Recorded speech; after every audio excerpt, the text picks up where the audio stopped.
Bien, nos acompaña Raúl Molina, ex jefe del gabinete técnico de Dina Boluarte. Él estuvo en la gestión de gobierno entre diciembre y febrero. Primero de febrero usted renunció, ¿no? Exactamente. Del año 2023. Sí, 5 semanas y media estuve. 5 semanas y media. Usted termina renunciando y se hizo pública la carta en aquel momento, en medio de las protestas que ya habían dejado en aquel instante varias decenas de muertos. Pero estamos enfrentando otro tipo de protestas en este momento y otro tipo de turbulencias políticas. Yo quisiera empezar con el tema del día, todos a la expectativa de si se dicta o no prisión preventiva para el hermano de la presidenta de la República.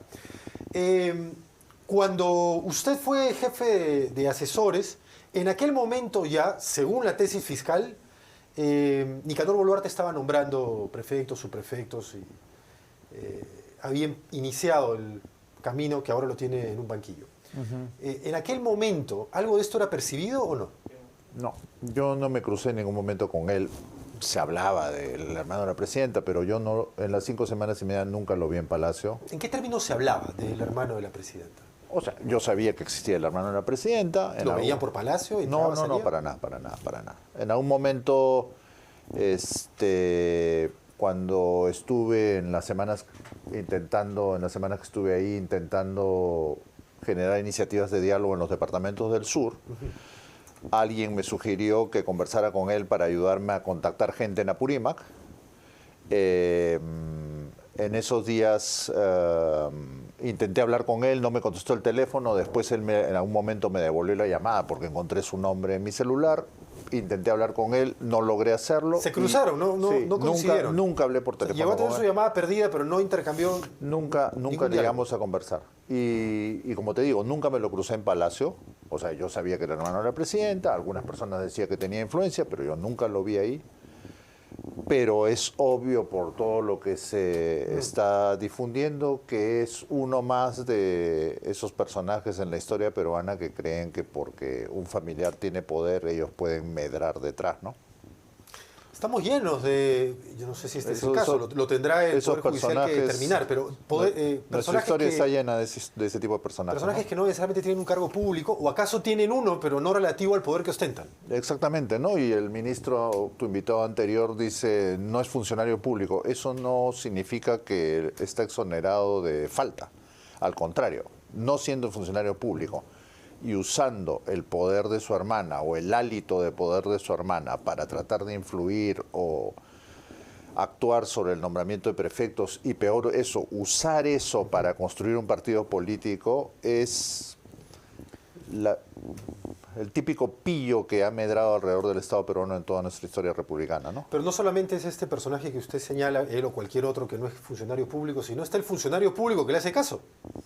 Esto tiene una contraparte dentro del aparato estatal. Y peor aún que lo medio que justifique, ¿no? Como intenta el ministro, lo trate de minimizar. O sea, yo en su lugar deslindaría claramente con cualquier uso de una relación de parentesco para usufructuar poder. ¿Y cómo cree desde su conocimiento de la gestión de gobierno, así sea por unas pocas semanas, que puede afectar eventualmente que el hermano de la presidenta vaya a prisión preventiva? O sea, presumo que ella puede o va a tratar de evitar que su hermano se vea en esa situación. Espero que sepa mantener separado su rol del afecto familiar, ¿no? Y si el hermano termina en prisión preventiva, que él haga su proceso para demostrar que es inocente si lo es y que ella no se inmiscuya en eso, ¿no? Porque ella ya tiene sus propios problemas judiciales, ¿no? Y algunos de ellos relativos también a este caso, porque digamos... A este y a varios otros, ¿no? Incluidas las muertes de... Hay varias carpetas abiertas, pero una de ellas es justamente la desactivación de la DIVIAC, o al menos su debilitamiento, y cómo esto pudo haber tenido como motivación el que no se investigue a su hermano. O que no se le investigue a ella, ¿no? Porque también tuvo que ver con el allanamiento de su casa, ¿no? Así es, y a ello voy. Usted menciona que algunos sí le decían que tenía cierta ascendencia con la presidenta. ¿Usted como jefe de asesores considera que ella escuchaba gente fuera de aquellos funcionarios que debieron de asesorarla como parte de la estructura del Estado? ¿Podía estar escuchando a su hermano permanentemente? O sea, la sensación con la que yo me fui más bien es que escuchaba poca gente, ¿no? O sea, yo Supongo que cuando no estaba con ella escuchaba a determinadas personas. No puedo asegurar ni quiénes eran, pero además pasaba muchas horas fuera de Palacio, en su casa. Entonces yo no interactuaba con ella todo el tiempo, pero en las horas que interactuaba, creo que más bien el círculo de personas a los que escuchaba era demasiado pequeño para un presidente que quiere estar bien aconsejado.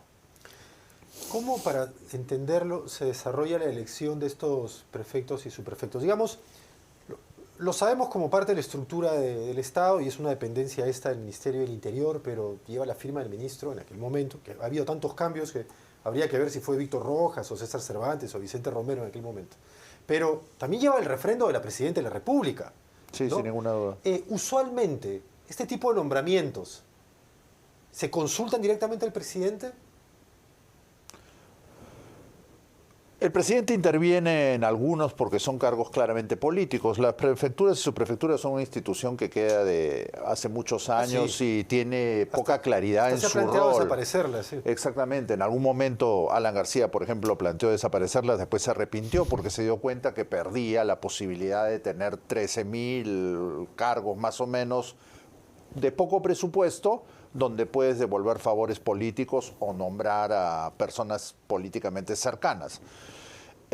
Tienen una cierta utilidad para ciertos fines de seguridad interna, sí, pero es insuficiente para el volumen de personal que representan.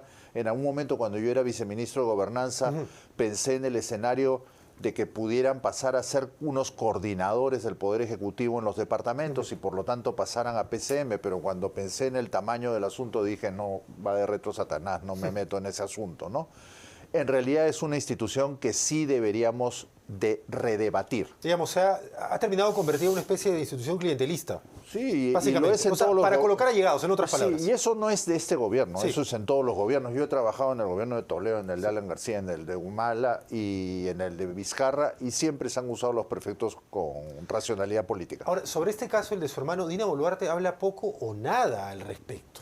Pero, tomando en cuenta los testimonios, las colaboraciones, los vouchers, planillones de firmas en poder de los prefectos y un cúmulo de otras pruebas, ¿no considera que la presidenta, al menos alguna explicación más clara le debe a la ciudadanía sobre este caso?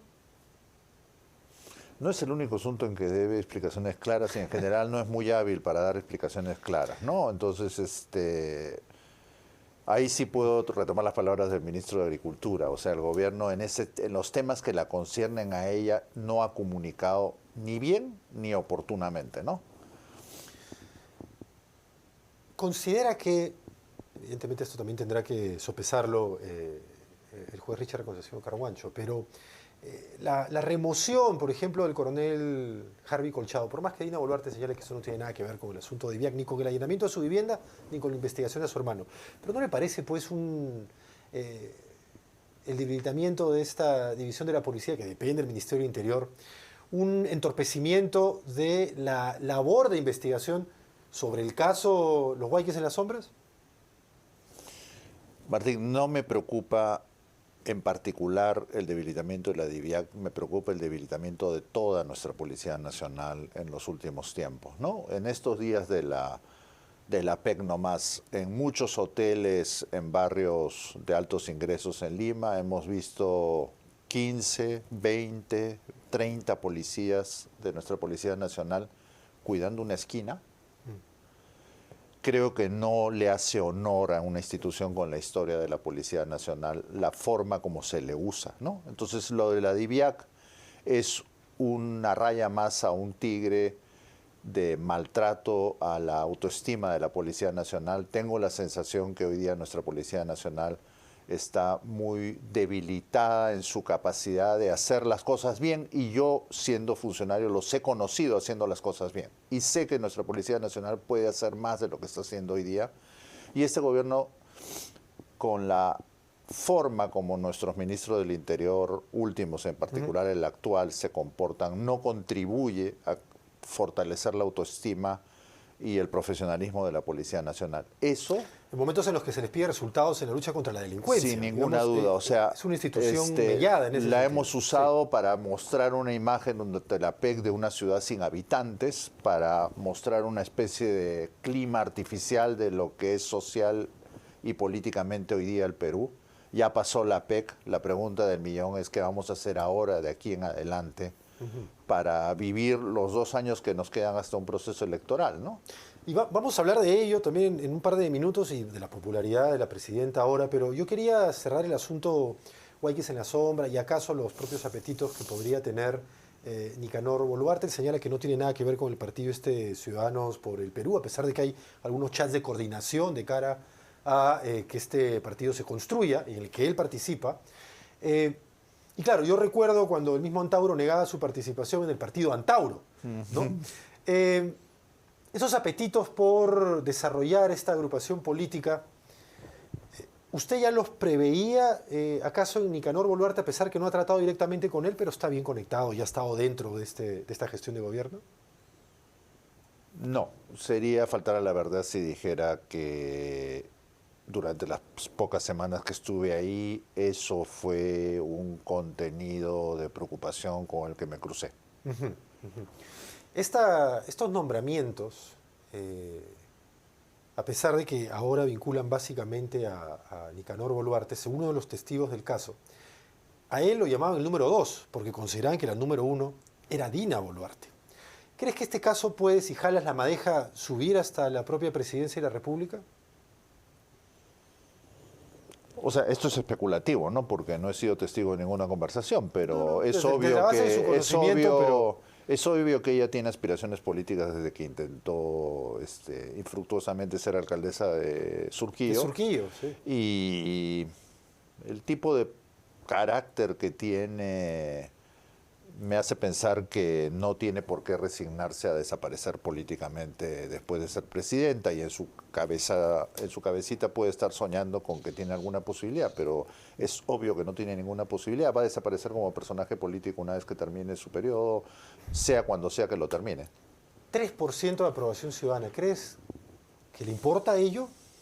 Porque ha navegado durante toda su gestión de gobierno con una popularidad mínima y no se ve una acción concreta que la revierta, y va a cumplir ya 2 años.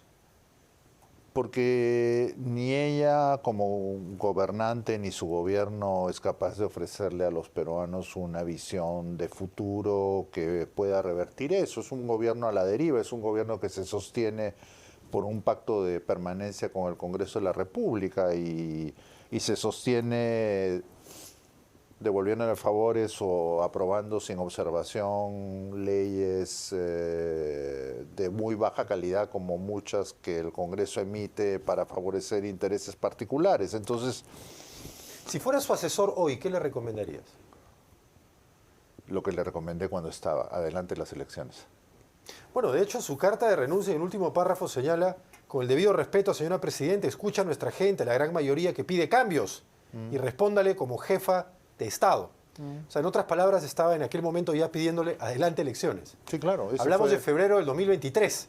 Porque estamos por entrar a diciembre del 2024. 2 años de gestión. Y no se ha hecho, y los peruanos, a pesar de la PEC y de las negociaciones que hizo el Poder Ejecutivo para minimizar la reacción ciudadana con los anuncios que hubo de huelga en paralelo con la PEC, efectivamente en Lima no ha pasado casi nada, porque primero la ciudad estaba sitiada y segundo le ofrecieron cosas a una serie de gremios para desactivarlos. En provincia sí hubo algo de movilizaciones, en Puno hubo incluso interrupciones de carreteras, en el Mantaro también, pero es obvio que no ha sido lo que se esperaba. ¿Subirá algunos puntitos luego de la PEC, cree usted, y la inauguración de Chancay? No creo, no creo. Es más estructural, la desazón, la frustración y el enojo ciudadano y la sensación que tiene la gente de falta de perspectivas es mucho más estructural que solo de la PEC. Lo de la PEC creo que ha sido un paréntesis, que han disfrutado de una especie de interregnio producto del evento, pero ahora volvemos a la realidad peruana y el Perú sigue siendo lo que era antes de la PEC. O sea, se le vendió una especie de fantasía a los visitantes de un país, como ella suele decir, cohesionado, unido, pero vaciando la ciudad de gente, ¿no? Y enfrentamos nuestra realidad nuevamente. Regresamos a la realidad peruana y tenemos que convivir con ella. Vamos a ver qué pasa en las semanas que vienen. Hay un anuncio de huelga a partir del 21 de personal de salud. Sí. Algunos de los gremios que estuvieron coordinando las paralizaciones convocadas antes están planteando retomarlas la primera semana de diciembre, fin de la primera semana de diciembre. Previamente, porque lo dijo el ministro de Transporte de Agricultura hace instantes, él no considera que debe haber cambios ministeriales, pero en su perspectiva, ¿algún refresco ministerial se requiere ahora? ¿O ya ello no va a cambiar en gran cosa la percepción de la ciudadanía sobre esta gestión?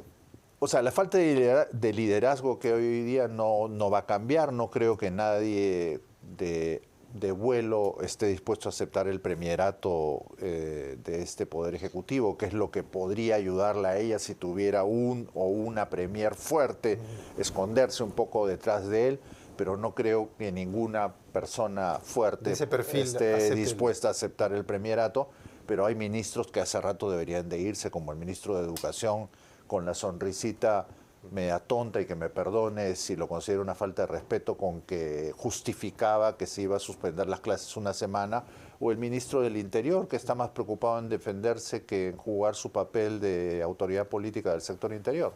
Gracias por haber estado con nosotros esta noche. Gracias a ti, Martín. Raúl Molina, ex jefe de gabinete técnico de Dina Boluarte, de diciembre del 2022 a febrero del 2023. Primero de febrero. Primero de febrero, sí. Del 2023. Acá tengo su carta de renuncia. Hacemos una pausa.